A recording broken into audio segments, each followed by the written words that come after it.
नमस्कार, जोहार। आप देखना शुरू कर चुके हैं रात द मिंट टीवी और मैं हूं आफ्ताब। पुलिस एक ऐसी संस्था है जिसकी वजह से आम नागरिक जो है खुले हवा में सांस ले सकता है, क्योंकि पुलिसिंग की वजह से ही नागरिक उसके बाद वहां पर रहता है। उसे किसी तरह से परेशान किया जाए, उसकी मर्यादा को धूमिल किया जाए या फिर उस पर किसी तरह का आरोप लगाया जाए तो कहीं ना कहीं से ये जायज नहीं है। और कुछ ऐसा ही मामला बोकारो जिले से देखने को मिल रहा है, जहां पर बेस्ट पुलिसिंग करते हुए भी उन्हें प्रताड़ित किया गया है, कहीं ना कहीं से उनके साथ उनकी मर्यादा को ठेस पहुंचा है। और इसी विषय को लेकर पुलिस एसोसिएशन के प्रदेश उपाध्यक्ष रहमान साहब हैं, इनसे जानेंगे कि आखिर ये मामला क्या है और अब क्या आगे इनका प्लानिंग है। एक्चुअली में हुआ क्या था? देखिए, विगत दिनों जो 23 तारीख को नगर निकाय के चुनाव हुए, उसमें चास के बूथ नंबर 32 पे पूर्व वार्ड पार्षद के पति रामाशंकर सिंह हैं कोई, जो उपद्रव फैला रहे थे। उनका बहुत सारा वीडियो है उपद्रव फैलाते हुए, मतलब बूथ पे वो तांडव कर रहे थे। तो हम पुलिसकर्मियों का काम होता है कि सुचारू रूप से बिना किसी रुकावट के सरकार के आदेशों का अनुपालन करना। जब उन्होंने तांडव शुरू किया तो वहां पर ड्यूटी में प्रतिनियुक्त पुलिसकर्मियों ने उन्हें रोकने का प्रयास किया, तो वो इतना उनका मन बढ़ा हुआ था, उनके पीछे एक माननीय का बहुत बर्दाश्त उनको प्राप्त था, तो वो पुलिस और सिपाही और हवलदार की बात कहां सुनने वाले थे। उनको समझाने के लिए चास के एसडीपीओ श्री प्रवीण कुमार सिंह जब घटनास्थल पर आए, आते के साथ बात जब समझावा समझावी से नहीं थमी तो रामाशंकर सिंह ने जबरदस्त प्रहार प्रवीण सिंह के ऊपर किया, जिससे उनकी नाक की हड्डी टूट गई और नाक से ब्लीडिंग होने लगा। आपाधापी में प्रवीण सिंह को उठाकर हॉस्पिटल ले जाया गया। उसके बाद उनको गिरफ्तार किया गया, रामाशंकर जी को, जो लॉ के अधीन, लॉ के अनुसार धारा सीआरपीसी 129 के अधीन हम लोगों को यह अधिकार प्राप्त है, पुलिसकर्मियों को या जो भी कार्यपालिका के लोग, अगर वहां पर कार्यकारी मजिस्ट्रेट हैं या कार्यकारी पुलिस पदाधिकारी हैं तो उनको यह अधिकार प्राप्त है। धारा सीआरपीसी की धारा 129 हमें बताती है कि भीड़ को तितर बितर करने के लिए, उपद्रवियों को शांत करने के लिए आप हल्के बल का प्रयोग कर सकते हैं। अगर हल्के बल के प्रयोग से भीड़ तितर बितर नहीं होती है तो आप उसके जस्ट बगल वाली धारा सीआरपीसी 130 का आप उपयोग करते हुए सशस्त्र बल का प्रयोग कर सकते हैं, परंतु वहां पर सशस्त्र बल की कोई आवश्यकता पड़ी नहीं। इनको साधारण तौर पर रामाशंकर जी को उठाया गया, उठा के ले जाके कोर्ट के समक्ष पेश किया गया, जहां से कोर्ट ने इनको जेल भेज दिया। अब माननीय विधायक का कहना है कि पुलिस अधीक्षक बोकारो के द्वारा बर्बरतापूर्ण कार्रवाई की गई। तो अगर बर्बरतापूर्ण कार्रवाई होती, 26 साल मेरी नौकरी भी हो चुकी है, मैंने भी बहुत दुनियादारी देखी है और एक अच्छा लंबा एक्सपीरियंस रहा है विभाग का। अगर हम लोग पकड़ने के क्रम में कोई अपराधी गिर जाता है, भाग जाता है, चोट लग जाता है उसको और कोर्ट ले जाते हैं, तो कोर्ट का माननीय न्यायालय का यह आदेश होता है कि पहले आप इसका इलाज कराइए। उसको कोर्ट से जेल ना भेज के सीधा हॉस्पिटल भेजा जाता है, परंतु इस प्रकरण में कोर्ट के द्वारा ऐसा किया नहीं गया। तो एक तरफ माननीय विधायक हैं और दूसरी तरफ न्यायपालिका है और कार्यपालिका है। तो डॉक्टर भी गलत हो गए विधायक के अनुसार कि डॉक्टर ने सही मेडिकल नहीं किया। अगर वो बहुत ज्यादा चोटिल थे तो जो चिकित्सक महोदय उनको देखे थे वो सीधा कह देते कि भाई इनको 3 दिन के लिए एडमिट कीजिए। डॉक्टर चिकित्सक महोदय ने भी एडमिट उनको नहीं किया। जब उनको कोर्ट में पेशी की गई, जज साहब भी उसको नहीं रोके, सीधा उसको जेल फॉरवर्ड किए। और पुलिस अधीक्षक को तो ये कह ही रही है कि बर्बरतापूर्ण कार्रवाई है। देखिए, ऐसा कुछ नहीं है। इनकी मानसिकता पुलिस विरोधी है। आज से कुछ दिन पूर्व इनके अंगरक्षक के रूप में मेरे एक पुलिसकर्मी थे। हम लोगों को ऐसी सूचना प्राप्त हुई कि अपने अंगरक्षक का बेडिंग बिस्तरा निकलवा के इन्होंने फेंक दिया, सिर्फ इस बात को लेकर कि तुम कहां सोओगे, कहां रहोगे, ये तुम जानो, मेरी सुरक्षा में तुमको समय पर आना है। अच्छा। तो अब एक चीज बताया जाए कि आप अगर यहां रह रही हैं तो जरूर किसी न किसी वीआईपी एरिया में आप रहती होंगी। तो मेरे एक पुलिसकर्मी की औकात नहीं है कि उस एरिया में कहीं पे रेंट लेके वो रह सकता है। जाहिर सी बात है कि जहां वीआईपी कल्चर होता है वहां भाड़ा बहुत अधिक होता है। तो वो इतने कम सैलरी, हम लोग बहुत अल्प वेतन भोगी कर्मचारी होते हैं, उस स्थिति में वो सिपाही बेचारा पुलिस लाइन से आएगा जाएगा, और आपको रात के 12 बजे कहीं पार्टी में जाना है, कहीं किसी से मिलने जाना है, आपको तुरंत बॉडीगार्ड उपलब्ध चाहिए। उस स्थिति में तो आपको आवास में उसको जगह देना होगा। यही बात मैडम को सीखनी चाहिए। बगल के इनके विधायक हैं कुमार जयमंगल उर्फ अनूप सिंह। कभी कभार यदा कदा हम लोगों का अनूप सिंह के यहाँ जाना होता है। ऐसे भी कुछ काम नहीं भी रहा तो हम लोग उनके यहाँ जाते हैं, अपना फोर्स है जो भी है।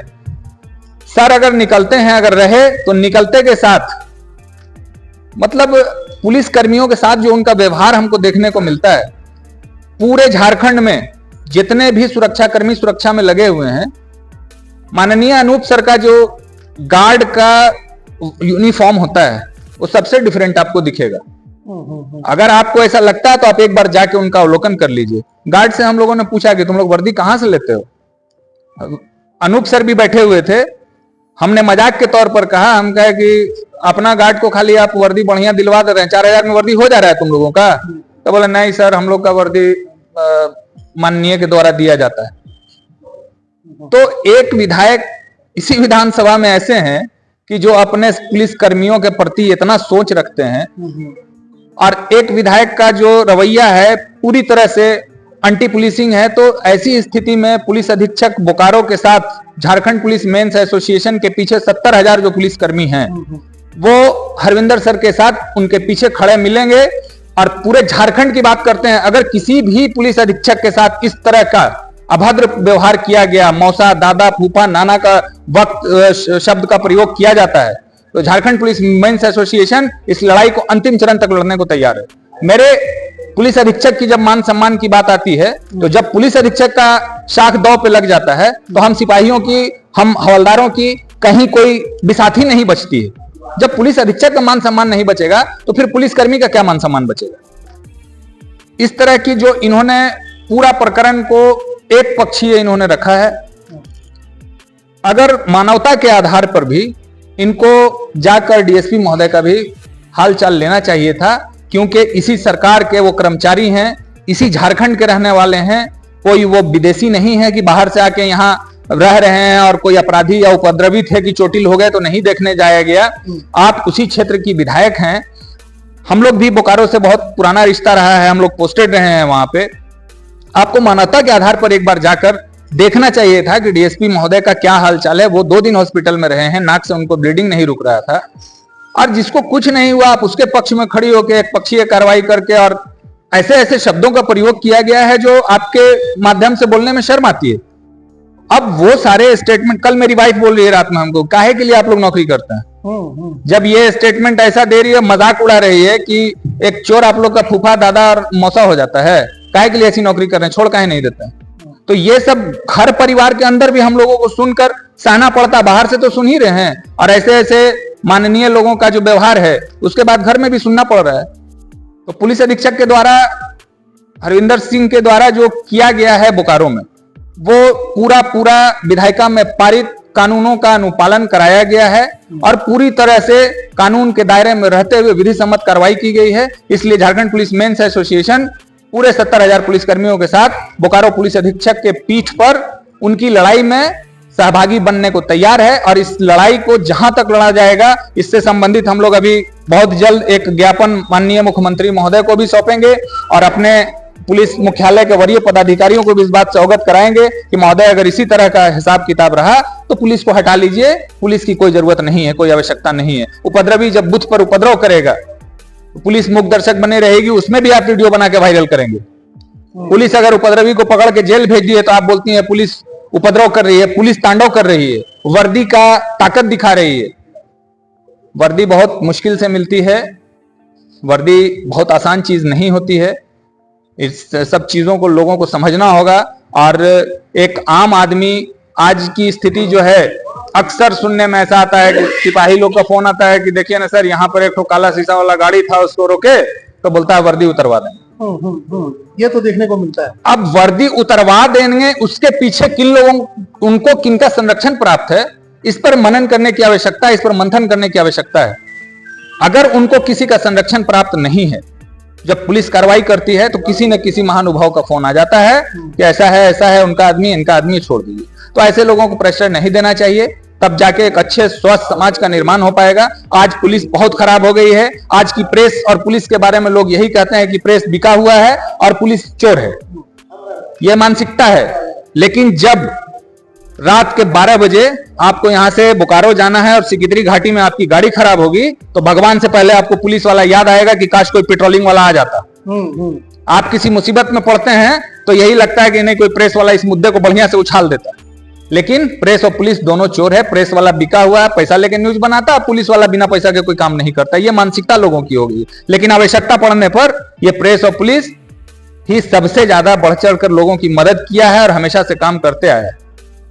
अब क्या चाहते हैं, क्योंकि विधायक श्वेता सिंह के बारे में आप बात कर रहे हैं, तो क्या चाहते हैं वो, अब क्या करें जो कि आप लोगों का जो गुस्सा है या फिर जो किसी तरह से आंदोलनरत होने चाह रहे हैं तो वो रुक जाए? देखिए, हम लोगों को बहुत ज्यादा, क्योंकि हम लोग एक डिसिप्लिन फोर्स में आते हैं, हम लोग अनुशासन के दायरे में रह के ही कोई काम करते हैं, कोई कदम उठाते हैं। अगर माननीय विधायक को ये लगता है, अगर वो मंथन करती हैं बैठ के कि मेरे द्वारा ये शब्द बोला गया है जो पुलिसकर्मियों को बहुत आघात पहुंचाया है, इससे आहत हुए हैं पुलिसकर्मी, तो ऐसी स्थिति में अगर वो एक अपना सोशल मीडिया पे या प्रेस कॉन्फ्रेंस करके ही कि हमसे भूलवश ऐसा हुआ है या आवेश में मैंने ऐसा बोला है, तो ये लड़ाई यहीं थम जाएगी। लेकिन अगर, मुझे तो नहीं लगता है कि वो ऐसा करेंगी, क्योंकि जब बोकारो पुलिस एसोसिएशन के द्वारा एक प्रेस कॉन्फ्रेंस की गई तो उसका जवाब उन्होंने कल फिर सोशल मीडिया पे दिया है कि पुलिस अगर इसी तरह की बर्बरता करती रही तो ऐसे ही शब्द सुनने को मिलेंगे। मेरे द्वारा बोले गए शब्द काफी खूबसूरत हैं। तो जब एक माननीय विधायक महोदय का ये बयान हो सकता है कि पुलिस को बोल रहे हैं आप, एक जो रोड छाप, सड़क छाप अपराधी है, उसको आप पुलिस का दामाद, पुलिस का मौसा, पुलिस का फूफा बता रही हैं, और दूसरे दिन फिर आप सोशल मीडिया पर आके बोलती हैं कि वो बोला गया वाक्य जो है मेरा बहुत ही खूबसूरत शब्द है, वो ऐसा ही सुनने को मिलेगा। तो फिर अब हम लोगों को, पुलिस वालों को मजबूर होना पड़ेगा कि फिर हम लोगों को क्या करना है। इस पर हम लोग राज्य स्तरीय एक बैठक बुलाएंगे, बैठक बुला के आगे की रणनीति पर चर्चा होगी। रणनीति की चर्चा होने के बाद हम लोग अग्रतर कार्रवाई करेंगे। चलिए, तो दर्शकों, आपने देखा कि किस तरह से ये मामला हुआ था और इस मामले के बाद पुलिस एसोसिएशन जो है वो क्या चाहती है। फिलहाल अब जो है गेंद विधायिका के पाले में है, वो क्या करती हैं उसके बाद ही आगे की जो बात है वो सामने आएगी। लेकिन जितना जरूर है कि पुलिस जितनी मेहनत करती है, जितना वो काम करती है, जितनी वो ड्यूटी करती है, कहीं ना कहीं से उन्हें सम्मान ना मिले तो अपमानित भी ना किया जाए।